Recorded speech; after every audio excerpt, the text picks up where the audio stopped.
I know what's gonna happen in Dragon's Rising Season 4 Part 2, and let's talk about it. It's releasing September the 3rd.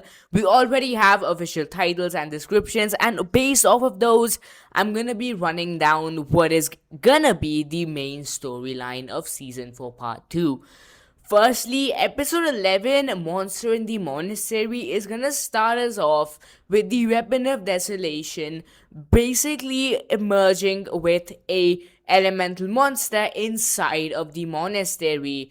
Then the ninja have to stop it and they realize that it is too dangerous to keep in the monastery, and the team splits up to go on a mission to destroy it. The split up here will be the original 6 ninja along with Rontu and the new ninja in Ninjago City.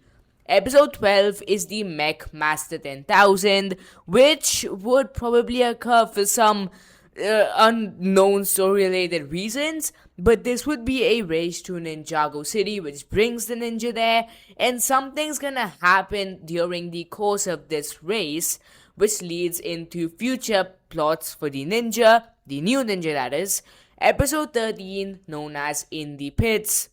Here we're gonna be going into a detour that is inspired by Jay's lost memories. These are the original 6 ninja, and he will basically end up leading the ninja to a gladiator pit along with a new mission. If you had to ask me, this is probably where Silver shows up into the story. I know that is a bit of a stretch, but I'm pretty certain at this point in time that this is where Silver would show up in the story. Episode 14 is titled Ancient History, and Ancient History is coincidentally also the title of Season 11, Episode 10.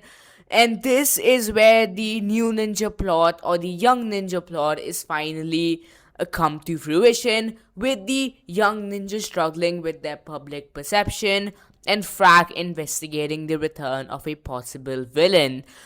Something like a disaster which caused Aaron and Sora to, be seen as probably like irresponsible or maybe criminals, and they struggle with their public perception. Frack investigating the possible return of a villain. I'm telling you guys what this is right now. These are the loyalists. These are Sora's parents, which are the loyalists. And Frack's just kind of finding out that, hey, something's fishy with them. Episode 15 is probably the most important one here, a frozen scar, because this is when we get into the Never Kingdoms to destroy the Weapon of Desolation, that is. And Lloyd's team meets old friends. If I had to guess, this would be Akida and Kataru. If not Akida, then at the very least, this could be Grimfax, because we did see him this year in Legacy. And they encounter new dangers here, of course. I'm still pretty sure that Silver is with this team. Episode 16 is called 100 Eyes to See Your Soul, and this is where I think a lot of the meat for the young ninja plotline shows up. As delegates arrive for peace talks, the young ninja handle a threat behind the scenes with a shocking assist. The shocking assist is something I frankly have no idea about. This could be almost anyone in Ninjago City. No idea who this could be. This could be Pixel for all I know. But the delegate arriving for the peace talks tells me that either A, Imperium is trying to make peace talks with Ninjago and the rest of the merged lands again after what happened there, or B, this could possibly be for the young ninja's existence or the ninja's existence as a whole, because people are doubting it because at the end of the day they are becoming irresponsible. That of course leads us into episode 17, All Wizards Are Liars. I think this one is leading into the Silver aspect of this season more. The young ninja's chance to figure out the loyalist plan hinges on Sora. This is where we find out that Sora's parents are loyalists, and Sora, I think this season around, is actually gonna be manipulated by her parents into trusting them, or maybe even getting on the wrong side of all the events happening. Meanwhile, the ninja's new ally is tempted by the Weapon of Desolation. This is, of course, Silver being tempted by the Weapon of Desolation. That leads us into episode 18, the summit. Tensions mount at the peace talks, and the new ninja must foil a kidnapping plot without derailing negotiations.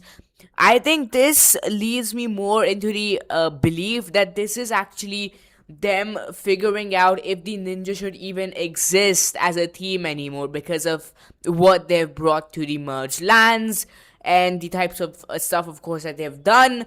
I think this is what the entire meaning of the summit is. It's everyone in the merged lands now doubting the ninja, and the kidnapping plot is gonna be about Sora. Sora is being kidnapped. Sora is being kidnapped by the loyalists, maybe for revenge, maybe for just some ransom. I have no idea. And that leads us, of course, into episode 19, Desperately Seeking Sora. This is the first time one of the ninja's actual names is in an episode, and this episode is literally what it sounds like. The young ninja are desperately seeking Sora because Sora has been kidnapped by the loyalists because she trusted them. She trusted her parents. Boo hoo. The second part here, though, while at the abyss of eternal night, the ninja's ally faces the ultimate choice. Now, let's go back to episode 17 for a second. All wizards are liars. I think Lord Raj shows up in this episode. I think Lord Raj is gonna find out about Silver's existence. He's gonna go to him. He's gonna tempt him with the belief that his tribe is gonna come back. And that is what's gonna ultimately lead in episode 19 at the Abyss of Eternal Night, which is the opposite of Land of Eternal Dawn, where Silver is gonna face the choice to either betray the ninja and get the Weapon of Desolation for himself or for Lord Raz, or to stick with them. And Dangerous Connections episode 20, my guess is he chooses Lord Raz over the ninja, and that's what leads us into season 5. Dangerous Connections could be anything. We don't have a description for this one just yet. Though, if I had to make an educated guess, this is Lord Raz finally connecting to the Source Dragons through the Weapon of Desolation's unbalanced source energy, and this is where the end of Dragons Rising's cycle starts, which is gonna, of course, be explored in season 5. This is, at the end of the day, just a theory, but if I had to put my money where my mouth is, I would actually probably go for this because it seems the most likely. Of course, a few details could be here and there. With that being said, thanks for watching. I really do appreciate it. Like, subscribe, do all that fun stuff. I'll see you all soon. Drop your opinions in the comments down below. And thanks for watching once again. Bye for now. Love you guys.